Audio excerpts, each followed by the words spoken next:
Office सुटल्यानंतर 8 kilometre चालत यायचं.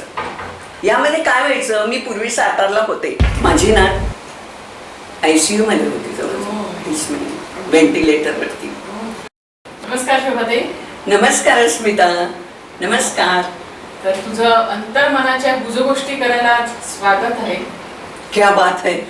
ओ सगळ्यात आधी ओळख करून देते की प्रयास ग्रुप चिंचवड या संस्थेची शोभाताई अध्यक्ष आहे. महिलांचं खुलं व्यासपीठ असलेल्या प्रयास ग्रुप तर्फे शोभाताई आज आपल्याशी गप्पा मारणार आहे. आणि शोभाताई, सगळ्यात आधी थेट आजचा विषय आपण बोलून टाकूया की अरे संसार संसार म्हटलेलंच आहे. तर या संसाराच्या गुजगोष्टी आज आपण करणार आहोत. आणि एक पिढी दर पिढी संसाराची व्याख्या बदलत चाललेली आहे. तू जेव्हा संसारात पडलीस तेव्हाचं चित्र काय होतं?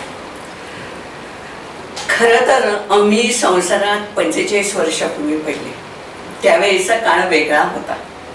त्यावेळेला एकत्र कुटुंब पद्धती होती, पण सासू सासरे यांचे विचार जरा जुन्या विचारसरणीचे होते आणि आत्ताची विचारसरणी ह्या जनरेशन गॅपमध्ये खूप फरक आहे. त्यांचे विचार चांगले होते, नाही असं नाही म्हणत, परंतु आपल्या पिढीला ते तेवढे रुचकर नव्हते हे मला सांगायचे. म्हणजे तुमची एक पिढी अशी पहिली पिढी म्हणता येईल की जे घर सांभाळून करिअर करणं ही एक तारेवरची पहिली कसरत होती. कारण तत्पूर्वी एक समाजात आपल्या अशी जे घडत होतं की बायका घरी असायच्या, त्या घर संसार सगळा सांभाळायचा त्याचा डोलारा, आणि पुरुष हे कमवायचे.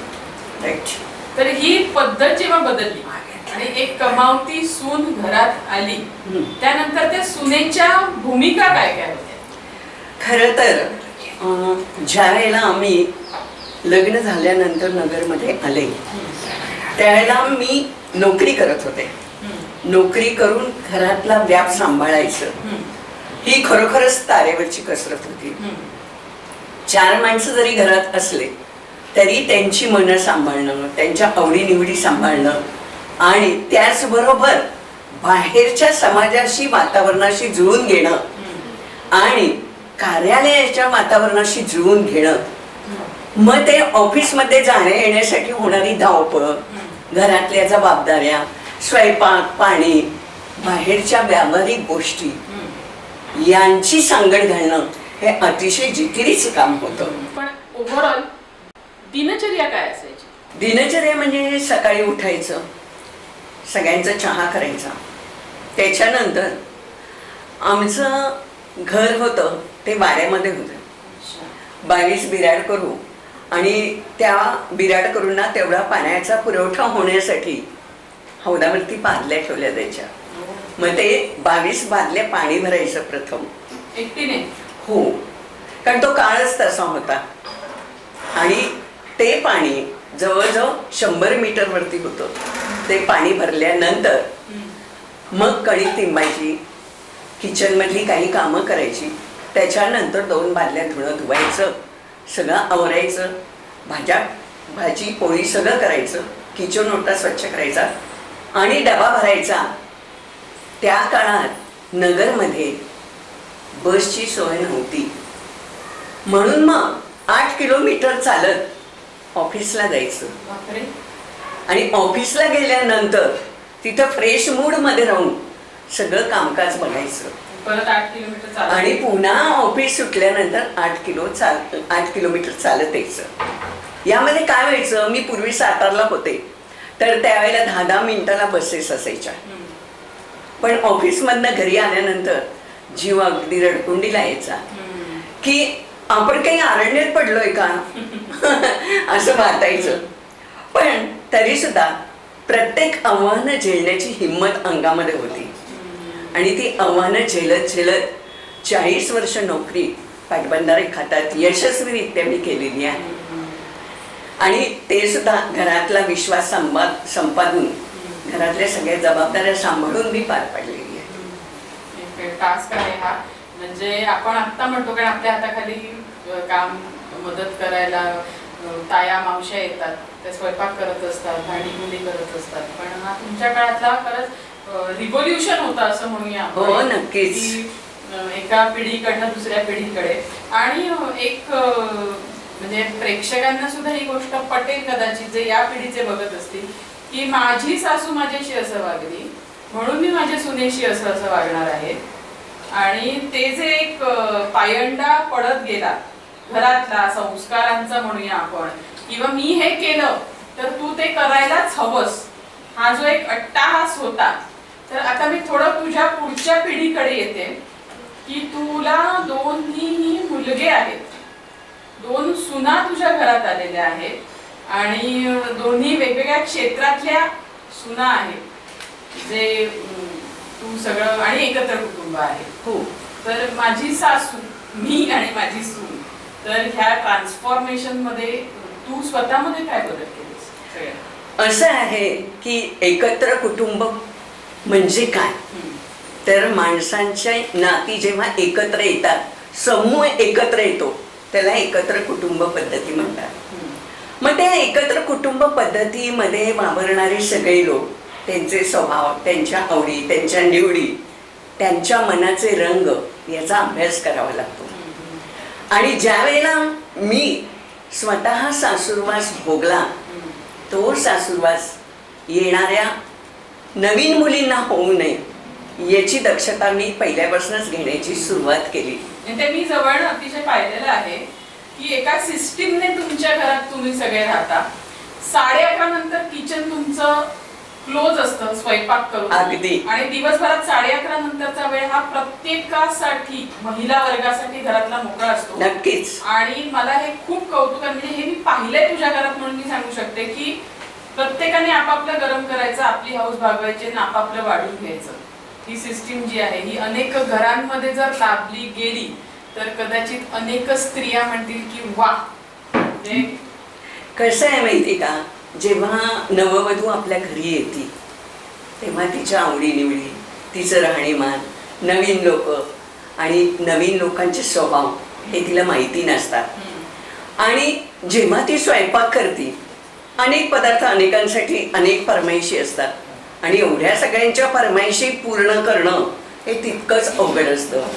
मग ते दिवसभर ह्याला गरम पोळी वाढ, त्याला गरम भाजी करून वाढ, नवीन कुकर लाव भाताचा आणि पानात वाढ, हे शक्य होत नाही. मग हे जर आपण जाणून घेतलं आणि मग दिवसभर त्या गृहिणीनी किचन ओट्यापाशी उभं राहायचं, रांधा वाडा उष्टी काढा दुपारी 3 वाजेपर्यंत करायचं, हे बिलकुल मला मुळातच पसंत नाही.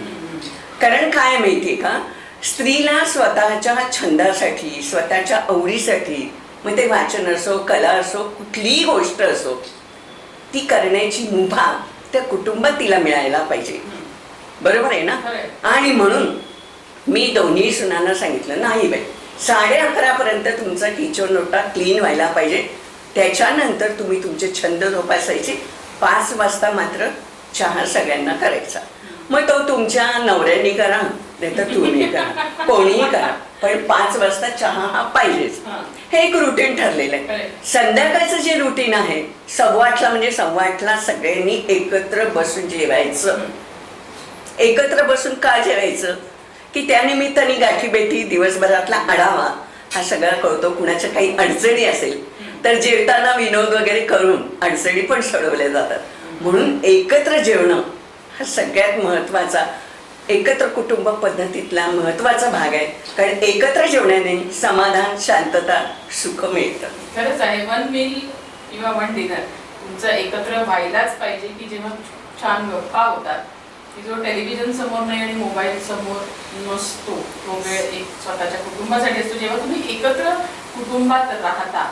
आणि शुभमशी थोडंसं आता रिवाइंड करते तुला, कारण मला अचानक एक गोष्ट विचारावीशी वाटते की इतकं सगळं सिस्टमॅटिकली तुझ्या घरात चालू असतं, कारण तुझी मुलं सुद्धा वर्क फ्रॉम होम आहेत. आफ्टर कोविड एक सगळं बदललेलं आहे. नक्कीच नक्कीच नक्कीच. पण मला न राहून हे विचारावं असं वाटतंय की दरवेळी म्हटलं जातं की नववधू जेव्हा एखाद्या घरात जाते तेव्हा ती तिचं सगळं विश्व सोडून तुमच्याकडे आलेली असते. ती प्रचंड टेन्शनमध्ये असते, बावरलेली असते, तिला कळत नसतं. जरी ती वर्किंग प्रोफाईल असलं तिचं तरी सुद्धा काही दिवस सुरुवातीचे म्हणूया आपण की एकमेकांना जजिंग करण्याचे असतात सगळ्या दृष्टीने. तर बिईंग 2 मुलांची आई, मी आता हा उलटा प्रश्न विचारते आहे की आपल्या घरात कुणीतरी येतं आहे, आपल्या घरात कुणीतरी 24 तास राहणार आहे आणि त्या व्यक्तीला सगळी माणसं जवळनं 24 तासात कळणार आहेत किंवा ती व्यक्ती तुम्हाला जवळनं कळणार आहे. तर मुलाचं लग्न होत असताना सासू म्हणून या गोष्टीचं टेन्शन असतं का तुला? होतं का तुला? खरं म्हणजे कसं आहे माहितीये का, माझ्या अगदी प्रश्नांना योग्य हात घातलेला आहेस आणि माझ्या मनातलंच तू बोललीस. ज्या वेळेला एखादी मुलगी आपल्या घरात येणार आहे त्यावेळेला भरपूर मोठं टेन्शन असतं. कारण काय आहे, तिचे विचार आपल्याशी जुळतायत की नाही, तिच्या आवडीनिवडी आपल्याशी जुळतायत की नाही, घरातलं वातावरण तिला पोषक आहे की नाही, किंवा तिला एखादी गोष्ट आवडली ती करण्याची आपण तिला मोकळीक देतोय की नाही, किंबहुना ती घरात किती व्यवस्थापनासाठी वेळ देणार आहे हेही तितकंच महत्वाचं आहे. जजिंग हे सगळ्या बाजूंनी चालू असतं, एकमेकांसाठी एकमेकांचं. सो अशा वेळेस हायपर न होता सासू म्हणून काय भूमिका घ्यायची असं मला एक तुला जनरलाइज, कारण हे अव्याहत चालू आहे. जरी पिढी बदललेली असली, जरी सगळं बदललेलं असलं तरी एक जजिंग करणं, स्पेस देणं आणि स्वातंत्र्य एकमेकांचं जपणं असं, ह्याच्यासाठी व्यक्तीचा अभ्यास करावा लागतो. प्रथम म्हणजे व्यक्तीच्या चेहऱ्यावरचे हावभाव सगळ्यांनीच एकमेकांना म्हणजे आता नाती म्हटल्यानंतर, एकत्र राहता म्हटल्यानंतर प्रत्येकाने प्रत्येकाच्या स्वभावाचा थोडाफार का विना अभ्यास केलेला असतो. आता आमच्याकडं सण वार हे सगळे केले जातात. गौरी गणपती यामध्ये आमच्याकडं महालक्ष्मीला 16 पदार्थ होते. आता 16 पदार्थ पूर्वीच्या काळी सगळे लोक एकत्र असायचे म्हणून ते संपायचे, पण आता तसं राहिलेलं नाही. खाणारे थोडंच खातात. म्हणून मी आता सुनांना सांगितलंय की एवढ्या धावपळीत तुम्हाला हे जमणार नाही. मग मीच माझ्या स्वभावात लवचिकता आणली, बदल घडवून आणला आणि त्यांना सांगितलं की तुम्ही 5 भाज्या करा. 5 भाज्या म्हणजे कसं, मिक्स भाज्या. 5 कोशिंबीर म्हणजे मिक्स कोशिंबीर. असं तुम्ही केलं तर ते संपेल आणि हल्लीच्या महागाईच्या दृष्टिकोनातून ते परवडण्यासारखं सुद्धा आहे. मग हा बदल, तिची होणारी धावपळ, या गोष्टीचा अभ्यास करून ही आपण योजना मांडलेली आहे आणि त्यांनी ते स्वीकारले. आणि खरं सांगू का स्मिता, आपण हल्ली म्हणतो की नवीन मुलींना काही येत नाही वगैरे, हे चुकीचं आहे बरं का. नवीन मुलींच्या संकल्पना खूप सुंदर असतात, त्यांना ते करू द्यावं आणि आपण संसारामधनं हळूच लक्ष काढून घ्यावं की जेणेकरून त्यांना स्कोप मिळाला पाहिजे काहीतरी करायचा. तर ही माझ्या मनाची संकल्पना आहे, ती मांडलेली आहे. सुनांनी पण ती स्वीकारलेली आणि एक छान कुटुंब आमचं फुलतंय, ह्याचा मला आनंद आहे. नाही खरंच आहे. आणि एक सून तुझी पूर्ण गृहिणी आहे त्याच्या काळातली, तिने ते आवडीने स्वीकारलेलं आहे. हो, तिला ते आवडतं आहे सगळं. घर बघणं म्हणजे लायकिंग असतं प्रत्येकाचं शेवटी, नाही म्हटलं तरी. आणि गप्पा मारताना तू मला म्हणालीस की तू इथे येणार आहेस, तू इंटरव्ह्यू देणार आहेस, या गोष्टीचं ती एंथू होती, तिला आनंद होता या गोष्टीचा. नक्कीच. की ती प्रत्येक गोष्ट लगेच व्हॉट्सअपवर तुझी बघत असते, बिकॉज तू जास्त सोशल आहेस घरात सगळ्या. तर करिअर करणं किंवा जसं तू तिला सांगतेस की नाही दुपारचा वेळ तू वाचन केलं पाहिजेस, तू काहीतरी छंद जोपास, तू काहीतरी कर इन्स्टेड ऑफ, जसं म्हणतो की अनेक घरांमध्ये आपण बघतो की फोनवर बोलण्यात जास्त वेळ जातो किंवा फोन सर्फिंग करण्यात जास्त वेळ जातो. तर या मुद्द्याकडे आपण थोडासा, हा कळीचा मुद्दा आहे, कदाचित हा कोणाला आवडू शकतो कोणाला आवडू शकत नाही, पण आपण या मुद्द्यावरती येऊया थोडंसं की जर एवढं स्वातंत्र्य एखाद्या घरात मिळत असेल तर त्या स्वातंत्र्याचा उपभोग कसा घ्यायला हवा सर्वांना. कसं आहे माहिती का, हल्लीचं जग सोशल मीडियाचं आहे. मग त्यात मोबाईल आले, व्हॉट्सॲप आलं, फेसबुक आलं, या सगळ्याच गोष्टींचा वापर जास्तीत जास्त होतो. खरं तर जेव्हा माहेर त्याच गावातलं असतं किंवा आउटसाईडचं असो, ह्या मुलींचं काय होतं, त्या मुली येतात सासरी, पण त्यांच्या माहेरच्या लोकांचा इंटरफिरन्स फार आहे, जास्त करून आईचा, की तासन तास त्या बोलत बसतात फोनवरती. सकाळी काय भाजी केली, संध्याकाळी काय भाजी केली, नातेवाईक काय म्हणतात, मावशी काय म्हणती, मैत्रीण काय म्हणती, हिचं काय झालं, तिचं काय झालं, हे असले अवांतर गप्पा असतात. पण त्यामध्ये जर आईने सांगितलं की बाबा तुझ्या संसाराला आवश्यक असणाऱ्या गोष्टी किंवा तुझ्या विकासासाठी काही छान संकल्पना असतील करिअरच्या दृष्टिकोनातून, तर त्या जरूर तू राबव. आणि तुझ्या संसारात काही अडचण असेल तर मला सांग, किंवा तुझ्या सासू सासऱ्यांना सांग. सासू सासरे घरात आहेतच अडचणी सोडवायला, पण काय होतं, या झोनमधनं त्या बाहेरच येत नाही. आणि मग सासर बरोबर असणारं भावनिक नातं हे कमी कमी व्हायला लागतं आणि माहेरकडं ओढा जास्त व्हायला लागतं. आणि याच्यासाठी काय करायला पाहिजे, वरचेवर मुलींना माहेरी बोलवणं हे तितकंसं बरोबर नाही. कारण काय होतं, मुली सासरी एकरूप कधी होणार, कारण तुम्ही जास्तीत जास्त वेळ फोनवरती माहेरच्यांच्यासाठी देताय, स्वतःचा विकास कधी होणार. आणि म्हणून मी माझ्या सुनांना सांगितलं की बाबा दुपारचा वेळ, आता माझी थोरली सून ट्युशन्स घेते, तिला मी सांगितलं ट्युशन घ्यायच्या, ट्युशन घेते, मस्त वेळ घालवती आणि सगळ्या स्टुडंट्सचे रिझल्ट टॉप लेवलला येते. आणि हे करिअर तिने घडवलं, तिला ते पटलं. आई तुम्ही सांगताय ते खूप छान आहे, मला आवडलं. दुसरी सून सुद्धा माझी अमेरिकेला आहे, पण ती सुद्धा ड्रायव्हिंग शिकली, मुख्य म्हणजे फावल्या वेळामध्ये, आणि आता जॉब शोधतीये आणि वेगवेगळ्या प्रकारचे प्रोडक्ट याचा डेमो ती करते. म्हणजे त्यांनी फावला वेळ त्याच्यासाठी व्यतीत करायला सुरुवात केली. ज्यावेळी त्यांना मी सांगितलं हे फोनवरती बोलणं म्हणजे फार होते बाबा, तर थोडा वेळ तुम्ही तुमच्यासाठी द्या, आणि ते त्यांना पटलेलं आहे, स्वीकारलेलं आहे. स्टेप आहे, गो अहेड. ओके, सवयी आणि यांच्यावर येते, पण आपण म्हणजे ब्रेक म्हणतो. ओके.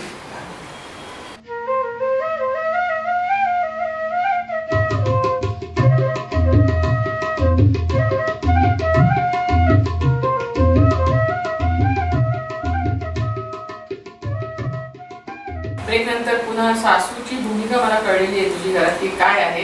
पण मला सांग की अमेरिकेतल्या सुनेवरनं मी हा विषय जरा छेडते तुला, की तिथे सगळी कामं स्वतः करायला लागतात. हो, नक्कीच गोष्टी माहिती आहे. तर हे व्यवस्थापन तुझ्या मुलालाही करावं लागलं असेलच कदाचित. कसं आहे, मी जेव्हा US ला अमेरिकेत कॅलिफोर्निया इथं राहायला होते, जवळजवळ 6 महिने डिलेव्हरीच्या निमित्ताने मी गेले होते आणि सुनेची डिलेव्हरी होती. पण तिथं कसं आहे, जरी डिशवॉशर वगैरे असलं तरी सगळ्या डिश आणि सगळी भांडी क्लीन करायची आणि मग ते डिशवॉशरमध्ये टाकायची, सेटअप करायचं, दुसऱ्या दिवशी सकाळी काढायची. एवढा कब्बशांचा ढीक, एवढा भांड्यांचा ढीक. पण मी त्याला सांगितलं नाही, एवढा ढीक साठवायचा नाही, तू वरचेवर ती भांडी व्यवस्थित डिशवॉशरमध्ये जायला पाहिजे. ऍक्च्युली हो, तिथं फार मोठा लेबर प्रॉब्लेम आहे मुख्य म्हणजे, आणि त्यामुळे प्रत्येक गोष्ट तुम्हाला स्वतःलाच करावी लागते. आणि जवळजवळ 6 महिने होते मला या कामाचा कधीही कंटाळा आला नाही. मी एन्जॉय केलं खरं म्हणजे, आणि मला इतकी मजा वाटायची की बाबा आपल्या तिकडं इंडियामध्ये सगळ्यांना लेबर मिळतात, पण इथं लेबर मिळत नाही. तर लेबर न मिळता सुद्धा आपण एवढं काम करू शकतो या वयामध्ये, हे मी एन्जॉय केलं सगळ्यात महत्वाचं म्हणजे. आणि ही एन्जॉयमेंट माझ्यासाठी अचिव्हमेंट होती बरं का. लेबर तिथे अवेलेबल नसतो आणि म्हणून तू तर चार्ज घेतला, आणि आय एम शुअर की तिने मुलाला सगळं करायला लावलं. नक्कीच. आणि मुलगा पण माझा करायचा, त्याच्याबरोबर माझे मिस्टर पण सकाळचा चहा, संध्याकाळचा चहा, ब्रेकफास्ट, तेही तेवढीच मदत करायची. म्हणजे आमच्या घरात असं खेळीमेळीचं वातावरण आहे की असं पुरुषी अहंकार जो म्हणतात, मी हे केलंच पाहिजे, तू ते केलंच पाहिजे, असं काही नाही. कामाची विभागणी सगळ्यांनी मस्त करून घेतली ती. त्यामुळे म्हणजे 6 महिने एन्जॉय मी केला आणि ती माझ्यासाठी मोठी अचिव्हमेंट होती, कारण ही सेकंड डिलेव्हरी होती आणि तिथं जाणं क्रमप्राप्त होतं मला मुख्य म्हणजे. आणि त्याचबरोबर माझी पहिली जी सून आहे तिचं तर म्हणजे KEM मध्ये बरोबर तिच्याबरोबर मी 2.5 महिने राहिलेले होते. आणि संपूर्ण जबाबदारी म्हणजे माझ्या मुलाला ॲक्सिडेंट झालेला होता, त्याचा पाय फ्रॅक्चर होता, तिच्या आईचाही पाय फ्रॅक्चर झालेला होता. आणि अशामध्ये चिंचवड ते KEM असा माझा दररोजचा प्रवास आणि 2.5 महिने तिथं राहणं. आणि हे सगळं वातावरण जेव्हा KEM मधल्या डॉक्टरांनी वगैरे बघितलं, माझी नात ICU मध्ये होती जवळजवळ 2.5 महिने व्हेंटिलेटरवरती. पण देवानी माझ्यावरती इतकी कृपा केली आणि साथ दिली की त्यातनंही आम्ही बाहेर पडलो. आणि आज माझी ती नात एवढी इंटेलिजंट आहे, 7व्या महिन्यातली आहे, खूप एन्जॉय आहे, खूप खूप खूप हुशार आहे, याचा मला अभिमान आहे. पण ज्या वेळेला मी हॉस्पिटलमध्ये 2.5 महिने राहिले त्यावेळेला मला सगळे डॉक्टर आणि नर्सेस म्हणायच्या, का हो तुम्ही हिच्या कोण लागता? त्यांना असं वाटायचं आई आहे म्हणून. नाही म्हटलं मी सासू आहे. काय सांगता, सासू एवढं करते सुनेसाठी? अरे आपला स्त्री जन्म एकदाच येतो आणि स्त्रियांच्या वेदना जाणणं हे तितकंच महत्वाचं आहे. आणि म्हणून आज माझ्या थोरल्या सुनेला आणि धाकट्या सुनेला दोघींनाही जाणीव आहे की मैत्रिणींपेक्षा त्यांना आई ही सासूच्या स्वरूपात जवळ वाटते मुख्य म्हणजे. आणि कित्येक मी अशी उदाहरणं बघितलेली आहे की मोबाईलवरनं तासनतास बोलल्यामुळं डिवोर्स झालेले आहेत. आणि मग तिथं असं वाटतं मातानं तू वैरिणी, असे प्रकार खूप घडतायत. आणि हे कुठेतरी थांबलं पाहिजे, हे असं मला तुला सांगायचंय आज आवर्जून. नाही, खरी गोष्ट आहे की अंतर्मनात आपण गप्पा मारतो आहोत आणि अंतर्मुख करायला लावणारे विषयच आपण इथे छेडतोय सगळ्यांसाठी. तुझ्या नातीचा विषय निघाला, ती खूप स्मार्ट आहे, मी पाहिलंय तिला मस्ती करताना पण पाहिलंय आणि हुशार आहे ती, हजर जबाबी आहे. अगदी तुमच्यापेक्षा जास्त तिच्याकडे उत्तर असतं. अगदी. तर उद्या म्हणजे आपल्याला माहिती नाही की यांचं स्वरूप काय असणार आहे. अच्छा. पण उद्या सासरी जाताना किंवा इंडिपेंडेंट होऊन तिने माणूस म्हणून जगताना काय करायला हवं? आपली पिढी आणि आत्ताची आलेली स्मार्ट पिढी, मी स्मार्ट पिढी का म्हणते, कारण तुम्ही जर बघितलं त्यांचे बर्थडे असतात छोट्या मुलांचे, त्यावेळेला आपण त्यांना सोडायला जातो, पण पेरेंट्सला अलाउड नसतं. तुम्ही बर्थडेला जायचं आणि फक्त सोडून यायचं. म्हणजे काय आहे की हल्लीची पिढी तुमच्या विचारांना मॅच होईल याची गॅरंटी नाही, कारण ते स्वतंत्र बुद्धीने वागणारी ही पिढी आहे आणि त्यांना तसं वागणं क्रमप्राप्त आहे. जर त्यांनी त्यांचं वागणं समाजाशी मिळतं जुळतं किंवा मॅच केलं नाही तर ही पिढी एकटी बाजूला पडेल. त्यामुळं त्यांना मित्र मैत्रिणी हे सगळं आवश्यक आहे आणि ते त्यांचं पोषक वातावरण आहे असं मला वाटतं. त्यामुळं त्यांना वेगळं असं काही सांगावं असं वाटत नाही. ते ज्या दिशेने ज्या मार्गाने जातात जाऊ द्यावं, फक्त त्या मार्गाकडं ते कुठे चुकत नाहीत ना, इकडं मात्र आपलं जरूर लक्ष पाहिजे. कारण संस्कार हे शेवटी वातावरणातनं निर्मित होत असतात. मग ते संस्कार आपण घडवायचे असतात, कळत न कळत त्यांच्यावरती हळूच गोड बोलून त्यांना संस्कारित करणं हे सगळ्या घरातल्या कुटुंबाचं काम आहे असं मला वाटतं. अशी सासू जर प्रत्येकाला मिळाली तर प्रत्येक घराचं नंदनवन होईल असं मला वाटतं की एक मॉडर्न विचार घेऊन आपण पुढे जायला पाहिजे आणि काळानुरूप बदललं पाहिजे. निश्चितच. आपण जे काल म्हणत होतो गप्पा मारताना ऍडजस्टमेंट करणं, जजिंग करणं, ह्याच्याही पलीकडे थोडंसं मानसिक स्तर उंचावणं तितकंच गरजेचं आहे. तर आजच्या या नोटवर आपण आजचा भाग इथेच थांबवतोय. शोभा मावशी परत आपल्याशी गप्पा मारायला येणारच आहे नक्की. आणि तुझं प्रयास ग्रुपचं जे महिलांचं व्यासपीठ आहे तिथे तुला अनेक वेगवेगळ्या स्तरातल्या महिला भेटत असतात, त्यांचे अनुभव वेगळे आहेत. पण हे सगळं एका पॉडकास्ट मध्ये कव्हर नाही होणार आहे. आपण थांबूया आणि तिला परत बोलूया गप्पा मारायला. नक्कीच, नक्की मी येईन. खूप खूप आनंद वाटला आज अस्मिता गप्पा मारून आणि मनाच्या खोलवर विचारांना तू हात घातलास हे सगळ्यात महत्वाचं आहे. विषय फार छान होता, छान छेडला गेला. हो. खूप खूप धन्यवाद. येस, तुम्ही सुद्धा अंतर्मनाच्या गुज गोष्टी लाईक करा, शेअर करा, सबस्क्राईब करा आणि हो आम्हाला भरभरून कमेंट्स करा, कारण तुमच्या अंतर्मनातल्या गुज गोष्टी